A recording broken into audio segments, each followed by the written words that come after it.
Hello friends, welcome to நிலை சமையல். நாம் இன்றைக்கி கேப்சிகம் கிரேவி எப்படி பண்ணுறதுன்னு பார்க்கலாம். கிரேவி பண்ணுறதுக்கு ஒரு பேனில் 1/2 டேபிள் ஸ்பூன் எண்ணெய் சேர்த்துக்கோங்க. எண்ணெய் சூடானதும் 1/2 டீஸ்பூன் கடுகு உளுத்தம்பருப்பு சேர்த்துக்கோங்க. 1/2 டீஸ்பூன் சீரகம், பெருங்காயத்தூள் 1/2 டீஸ்பூன். ஒரு நிமிஷம் கலந்து விட்டுருங்க. 2 கட் பண்ண பெரிய வெங்காயம் சேர்த்துக்கோங்க. அதோட 2 பச்சை மிளகாய், ஒரு கொத்து கருவேப்பிலை, இதெல்லாம் சேர்த்து 3லேருந்து 4 நிமிஷத்துக்கு நல்லா வதக்கி விட்டுருங்க.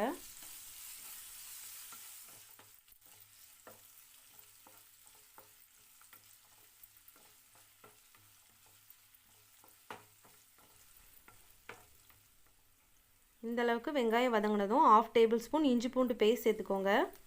2லேருந்து 3 நிமிஷத்துக்கு இதையும் நல்லா வதக்கி விட்டுருங்க.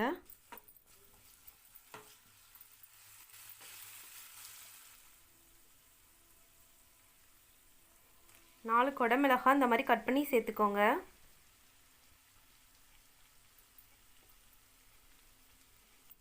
அஞ்சு நிமிஷத்துக்கு மீடியம் ஃப்ளேமில் வச்சு நல்லா வதக்கி விடுங்க.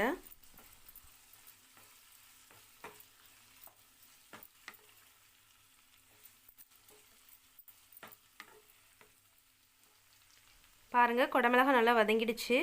இந்த டைமில் 2 கட் பண்ணி வச்ச தக்காளி சேர்த்துக்கோங்க. தக்காளி நல்லா சாஃப்டாகிற வரைக்கும் வதக்கிக்கோங்க.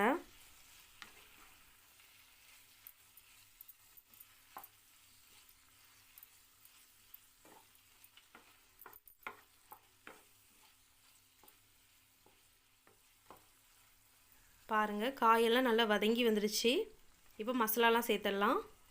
1/2 டீஸ்பூன் மஞ்சள் தூள், 1 டேபிள் ஸ்பூன் மிளகாய்த்தூள், 1/4 டேபிள் ஸ்பூன் தனியாத்தூள், 1 டீஸ்பூன் கரம் மசாலா, அதோட தேவையான அளவு உப்பு சேர்த்து நல்லா மிக்ஸ் பண்ணி விட்டுருங்க.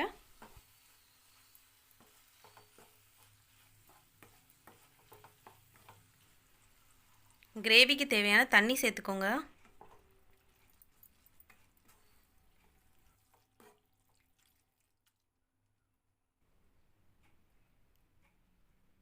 ஒரு மூடி போட்டு 5 நிமிஷத்துக்கு லோ ஃப்ளேமில் குக் பண்ணிக்கோங்க.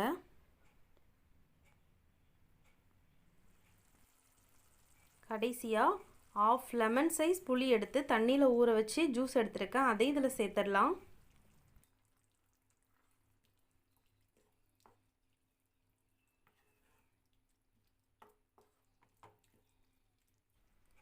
நல்லா கலந்து விட்டு ஒரு 5 நிமிஷத்துக்கு மூடி போட்டு லோ ஃப்ளேமில் மறுபடியும் குக் பண்ணிக்கோங்க.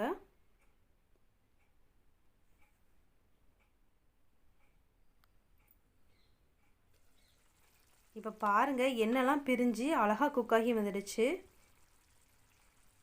கொஞ்சமாக கொத்தமல்லி தழை சேர்த்து நல்லா மிக்ஸ் பண்ணி விட்டுருங்க.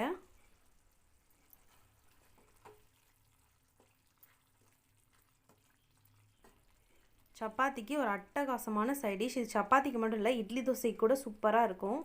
இந்த ரெசிபி வீட்டில் ட்ரை பண்ணி பார்த்துட்டு எப்படி இருந்துச்சுன்னு கமெண்ட் செக்ஷனில் சொல்லுங்கள். நெல்லை சமையல் சேனலுக்கு லைக் பண்ணுங்கள், ஷேர் பண்ணுங்கள் அண்ட் சப்ஸ்கிரைப் பண்ணுங்கள். தேங்க்யூ.